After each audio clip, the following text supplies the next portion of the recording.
ये तस्वीर all India Muslim personal law board के प्रस्ताव पर वक्फ संशोधन एक्ट के 2025 के विरोध में इमारत सरिया और अन्य धार्मिक संगठनों का एक प्रेस वार्ता रखा गया, जहां पर इमारत सरिया और तमाम वो जो लोग जो मौजूद थे इस कार्यक्रम में प्रेस वार्ता में सभी ने पहलगांव में आतंकवादी हमले में जो लोग मरे हैं, जो शहीद हुए हैं, उनके प्रति 2 मिनट का श्रद्धांजलि सभा। उसके बाद प्रेस वार्ता किया। इमारत सरिया के तरफ से जो दरभंगा में उनके अध्यक्ष हैं, उन्होंने अपनी बातों को रखा, किस तरीके से लड़ाई जारी रखेगी, कानून अगर सरकार वापस नहीं लेगी तो लोग किस तरीके से सड़क से लेकर सदन तक लड़ाई करेंगे और सुप्रीम कोर्ट के न्याय पर उनको पूरा भरोसा है। भैया प्रेस कॉन्फ्रेंस बुलाई गई है, क्या है मामला? प्रेस कॉन्फ्रेंस का उन्वान आपके पीछे सामने बैनर पर लगा हुआ है। इस मुल्क की मौजूदा हुकूमत ने वक्फ तरमीमी एक्ट 2025 यानी वक्फ संशोधन अधिनियम 2025 पार्लियामेंट में वोट की अक्सरियत की बुनियाद पर साबित करके लाया है। जो वक्फ संशोधन एक्ट मुल्क की संविधान की कई दफ़ात के ख़िलाफ़, मुस्लिम पर्सनल लॉ बोर्ड के ख़िलाफ़ है और इस मुल्क के आइन में हर मज़हब के मानने वालों को आर्टिकल 25 में लिखा है उसके मज़हब की मुकम्मल आज़ादी होगी। ज़ाहिर है ये वक्फ एक्ट उस मजहबी आज़ादी को छीनता है, तो ज़ाहिर है संविधान के ख़िलाफ़ है। आर्टिकल 26 में लिखा है हर मज़हब के मानने वालों को उसके मजहबी काम करने की अपने तौर पर आज़ादी हो। आप खुद इंतज़ाम करेंगे अपने मज़हब के ताल्लुक़ से मजहबी मामलात का। ये एक्ट उस आज़ादी को भी छीनता है। इस मुल्क के संविधान में दफ़ा 14 में लिखा है कि हर मज़हब के मानने वाले को बराबर की आज़ादी होगी। इस मुल्क के किसी मज़हब के किसी खैराती इदारे और बोर्ड में मुसलमान को शामिल होने का इख्तियार नहीं दिया गया, लेकिन वक्फ एक्ट में ये बात कही गई है कि दूसरे मज़हब के मानने वाले लोग भी वक्फ बोर्ड में शामिल होंगे। तो जो आर्टिकल 14 मसावात का, बराबरी का पैगाम देता है, ये उसके ख़िलाफ़ भी है। इसी तरह दफ़ा 30 और 31 के ख़िलाफ़ भी है।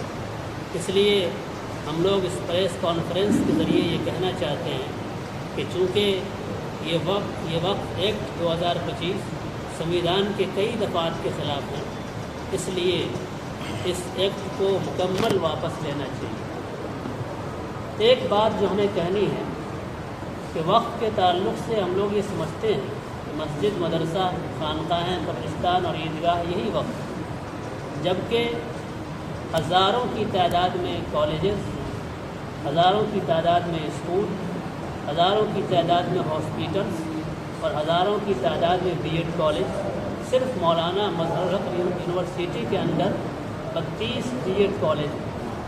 और आप अंदाज़ा लगाइए कि एक कॉलेज में पढ़ने वाले जितने बच्चे होते हैं उसमें मुसलमानों की तादाद बमुश्किल 15 से 20% होती है। बाकी तमाम स्टूडेंट दूसरे बिरादरान वतन के होते हैं।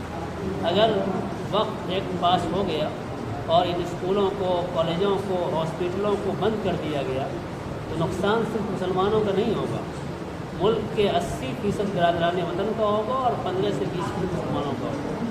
इसलिए ये वक्फ एक्ट सिर्फ मुसलमानों के ख़िलाफ़ नहीं है, मुल्क के तमाम तर शहरियों के ख़िलाफ़ है।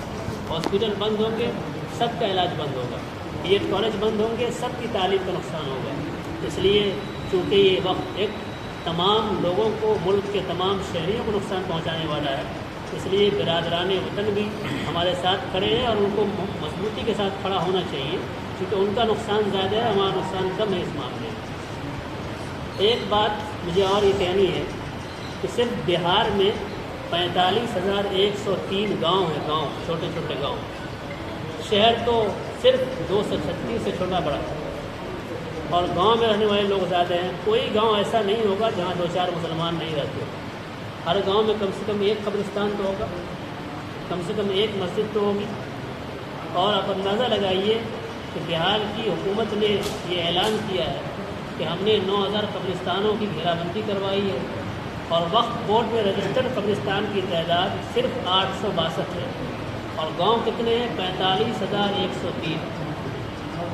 तो कितने कब्रिस्तान आपने लाया क्या 45,103 वाला? ये सब आपको ज़ाहिर है कि आज तो गूगल पे हर चीज़ मिलती है, वो सब मिल जाएगी आपको। तो इतने गांव में अब से कितना अंदाजा लगाइए कि 9,000 कब्रिस्तानों में सिर्फ 862 कब्रिस्तानों की रजिस्ट्री वक्फ बोर्ड में 76 सालों में हुई आज़ादी के बाद से अब तक। और इस वक्त एक्ट में कहा गया है कि 6 महीने के अंदर जिन वक्त की जायदादों को रजिस्टर्ड पोर्टल पर नहीं करवा दिया जाएगा वो वक्त की जायदादें ख़त्म हो जाएंगी। तो भला बताइए 76 साल में 862 कब्रिस्तान रजिस्टर्ड हुआ, 6 महीने में कैसे सारा कब्रिस्तान रजिस्टर्ड हो जाएगा? ये वक्त की जायदादों को हड़पने का मुकम्मल इंतज़ाम किया गया है। इसलिए हम लोग मजबूती के साथ इस वक्त एक्ट की मुखालफत करते हैं। वक्त बाय यूज़र को ख़त्म कर दिया गया। अब भला सोचिए कि जो मंदिर 500 साल 600 साल पहले से बना है, जो मस्जिदें 1000 साल पहले से बनी हैं, जो चर्च 1000 साल पहले से बनी है, उसके कागजात किसके पास होंगे? किसी के पास नहीं होंगे। तो ये तमाम जायदादें बर्बाद हो जाएंगी। इसलिए भी हम इस एक्ट की मुखालफत करते हैं। इस वक्त एक्ट में ये भी लिखा गया है कि वक्त करने वाले का 5 साल प्रैक्टिकल मुसलमान होना ज़रूरी है। प्रैक्टिकल, और ये तो बिल में लिखा गया था। वक्त एक्ट में ये लिख दिया गया कि देखने में मुसलमान होना चाहिए, देखने में भी, शो भी मुसलमान करना चाहिए। मतलब बताइए, अगर मर्द है तो आप कह सकते हैं कि टोपी दाढ़ी देख करके हम पहचान लेंगे मुसलमान है, लेकिन जो औरतें वक्त करती हैं उसको कैसे पहचाना जाएगा कि वो 5 साल से मुसलमान है कि नहीं? यानी वक्त को मुकम्मल बंद करने की प्लानिंग है। इसलिए ये हमारी मुकम्मल इबादत है और किसी भी धर्म के इबादत में कोई रुकावट डाले ऐसे कानून को बर्दाश्त नहीं किया जाएगा। हम भारत के नागरिक हैं, भारत के शहरी हैं और भारत के संविधान ने हमको अपने मज़हब पर अमल करने की आज़ादी दी है। वक्त करना हमारा मजहबी काम है, हमारा पर्सनल लॉ है। इसमें अगर कोई मुदाखलत किसी कानून के ज़रिए की जाती है तो हम लोगों ने सुप्रीम कोर्ट में भी अपील की है और भारत सरकार से डायरेक्ट अपील करने के लिए प्रेस कॉन्फ्रेंस बुलाई है कि भारत सरकार को ये समझना चाहिए कि अगर मुल्क के एक बड़ी आबादी, सबसे बड़ी अक़लियत जो मुसलमान कहलाती है, इस बिल से मुकम्मल नाराज़ है और मुल्क का हर वो आदमी चाहे किसी मज़हब का मानने वाला हो, अभी आपके यहाँ पर देखेंगे दूसरे मज़हब के लोग भी हैं, किसी मज़हब किसी पार्टी का मानने वाला हो, वो सब मिलकर अगर एक कानून की मुखालफत कर रहा है तो इसका मतलब है कि वो कानून इस मुल्क के लिए फ़ायदा मंद नहीं। ढिंढोरा पीटा जा रहा है कि हम गरीबों को, यतीमों को फ़ायदा पहुँचाने के लिए बिल ला रहे हैं, कानून ला रहे हैं। अब भला बताइए कि इस कानून के किस दफ़ा में लिखा हुआ है कि गरीबों का ये फ़ायदा होगा? आप तो ऐसी ऐसी दफ़ात ला रहे हैं जिसके ज़रिए से वक्त की जायदादें ख़त्म हो जाएंगी। बिल्कुल ये जब ख़त्म ही हो जाएंगी, सरकार की हो जाएंगी, तो फ़ायदा कैसे पहुँचाया जाएगा भाई? किस जायदाद से पहुँचाया जाएगा? इस प्रेस कॉन्फ्रेंस के बाद आप लोगों का क्या प्रोग्राम है, आगे क्या मैसेज देना चाह रहे हैं? इस प्रोग्राम के बाद हम लोग 4 तारीख को 4 मई को सुबह 9 बजे से 1 बजे तक बगल में इस्माइलगंज ईदगाह है, यहाँ एक बड़ी प्रेस कॉन्फ्रेंस आइन बचाओ औकाफ बचाओ के उन्वान से होगी, जिसमें इमारत शरिया बिहार उड़ीसा झारखंड के अमीर शरीयत मौलाना सैयद अहमद अली फैसल रहमानी तशरीफ लाएँगे और तमाम धार्मिक और सामाजिक संगठनों के जिम्मेदार आएंगे और बड़ी संख्या में लोग शरीक होंगे और हुकूमत को ये पैगाम देंगे, सरकार को ये संदेश देंगे कि हम लोग इस कानून से नाराज़ हैं, इसको वापस लिया जाए। आपने जिन बिंदुओं की भी चर्चा की, अगर सरकार फिर से आपके साथ बैठे, all India Muslim personal law board के साथ, तमाम इमारतों के साथ, तो क्या वो बिंदु अगर हटा देंगे तो संशोधन, क्योंकि संशोधन तो लगातार हुई है इस वक्फ कमेटी के अंदर, वक्फ एक्ट के अंदर। यही बात हम लोग कह रहे हैं कि आप बैठ के बात कीजिए ना। मामला अगर आपका है, आपका मामला, तो हम आपसे बात करेंगे ना, या किसी और से बात करेंगे? दो बुनियादी सवाल है। सरकार का ये कहना है कि एक तबका है पसमानदा मुसलमान, उसकी हकमारी हो रही थी, इसीलिए पसमानदा मुसलमान को आगे बढ़ाने के लिए तरमीम किया गया। आपकी क्या है? तो हम तो यही सवाल अभी कर रहे थे कि हमको सरकार ये बताए कि इस कानून के किस दफ़ा के ज़रिए से पसमानदा तबके का फ़ायदा हो रहा है। उस कमेटी में पसमानदा के लोगों को जगह दिया जाएगा। कमेटी में जगह दे देने से फ़ायदा हो जाएगा। जब कमेटी बनेगी, एक मिनट, कमेटी बनेगी वक्त जायदाद की इबादत के लिए, और जब 6 महीने में वक्त जायदाद रजिस्टर्ड नहीं होगी तो वो ख़त्म ही हो जाएगी, तो फ़ायदा कैसे पहुँचेगा भाई? दूसरा सबसे बुनियादी सवाल है कि जब सरकार को वक्त की याद आई तो आपको भी वक्त की याद आई, आज से पहले ये कौम कहाँ सोया हुआ था? उसको पता नहीं था कि वक्त की ज़मीन कितनी है, कहाँ है, उसकी जिम्मेदारी किसकी थी? जाहिर है वक्फ बोर्ड के जो जिम्मेदारान हैं, ठीक है, उनकी सुस्ती रही, लेकिन वो ये समझ रहे थे कि ये सरकार ने बाज़ाब्ता ये कहा है कि वक्त के पास इतनी ज़मीन है कि अगर उसका फ़ायदा उठाया जाता है ये कौम का बहुत भला हो सकता है, क्योंकि ये कौम के लोग जिम्मेदार थे कहाँ उस वक्त। तो वक्त की जिन जायदादों पर खुद सरकार अपनी बिल्डिंग्स बना रखी है, हमको उसी का किराया दे देना भाई, बड़ा फ़ायदा हो जाएगा। खुद सरकार वक्त की ज़मीन को कब्जा किए हुई है और बात करती है फ़ायदा पहुँचाने की, ये कौन सी बात है? क्या कहेंगे ये जो लड़ाई अब आप लोग लड़ रहे हैं, सुप्रीम कोर्ट ने भी दो डेट दिया है तारीख को, अभी प्रेस कॉन्फ्रेंस हुआ है इमारत सरिया के नाते से, लड़ाई कैसे लड़ेंगे आप देखिए, लड़ाई हम लोग अभी बिल्कुल शांतिपूर्ण ढंग से कर रहे हैं। अगर इस कानून को वापस नहीं लिया गया तो हम लोग इस एहतजाज को और भी आगे तेज करेंगे, आगे बढ़ाएंगे।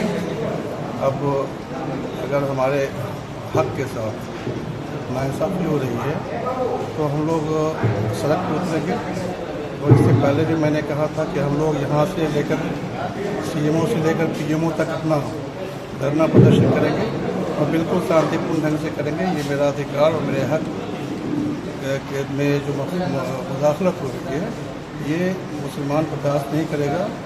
तो अभी तक हम लोग 6 तारीख का इंतज़ार कर रहे हैं कि अब क्या होना है। तो माननीय सुप्रीम कोर्ट के पास ये मामला है, ये मामला वहाँ पर देख रहे हैं कि 6 तारीख को क्या हो रहा है। अगर हमारे हक में नहीं हुआ तो ये जो मामला है ये आगे बढ़ेगा। प्रेस वार्ता हुई है, वक्फ जो एक्ट है 2025 जो पास हो गया है, इनका कहना है कि जो बिंदु इन्होंने अभी चर्चा की जिसे आपने सुना, अगर सरकार उस पर इनसे बात करती है, हटाती है, आखिर फिर JPC ने क्या किया? देखिए, सरकार की मंशा वक्फ बिल को लाने को लेकर स्पष्ट है कि वक्फ की संपत्तियों पर जो कॉरपोरेट घराने हैं उसको देने की पूरी तैयारी है। इसलिए इस मसले में अक़लियत बिरादरी का मामला हो या तमाम जो संगठनों के विरोध हैं, हम भाकपा माले से हैं और भाकपा माले के जो सांसद हैं कॉमरेड राजा राम सिंह ने संसद के अंदर में मजबूती से वक्फ बिल के तमाम सवालों पर रखा और उन सवालों पर सरकार ने नज़रअंदाज किया और बहुत सारे लोगों ने, जो विपक्ष के तमाम इंडिया गठबंधन के जो साथीगण हैं, तमाम लोगों ने मजबूती से वक्फ बिल के कमजोरियों को रखा। और लेकिन सरकार इसके जरिए देश में जो ध्रुवीकरण की राजनीति करना चाहती है उसके मनसे के साथ आई है। कोई वक्त के जरिए अक़लियतों के, पसमानदा के लोगों को कोई मदद पहुंचाना इनकी मंशा नहीं है।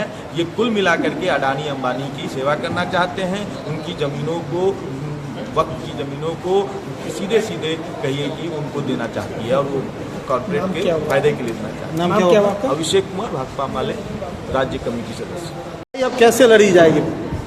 हम ये लड़ाई लड़ रहे हैं। आपने देखा है कि इसी हिंदुस्तान में किसान आंदोलन किए थे और मोदी सरकार को घुटना टेकना पड़ा था।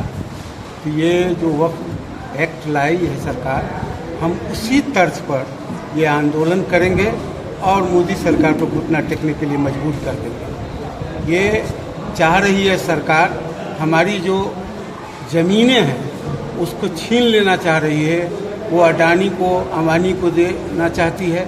आपने देखा है कि महाराष्ट्र में अंबानी का जो घर बना हुआ है, जिसका सुप्रीम कोर्ट में केस चल रहा है, वो आपको वक्फ बोर्ड की ज़मीन है। इसीलिए ये सरकार बड़ी चालाकी से दो तरह का राजनीति कर रहा है। चालाकी से एक नफरत की भी राजनीति हो हिंदू मुसलमान की भी वक्फ के नाम पर, और ये सीधे तौर पर इस ज़मीन को लेकर के कारपोरेट घराने को देना चाह रही है।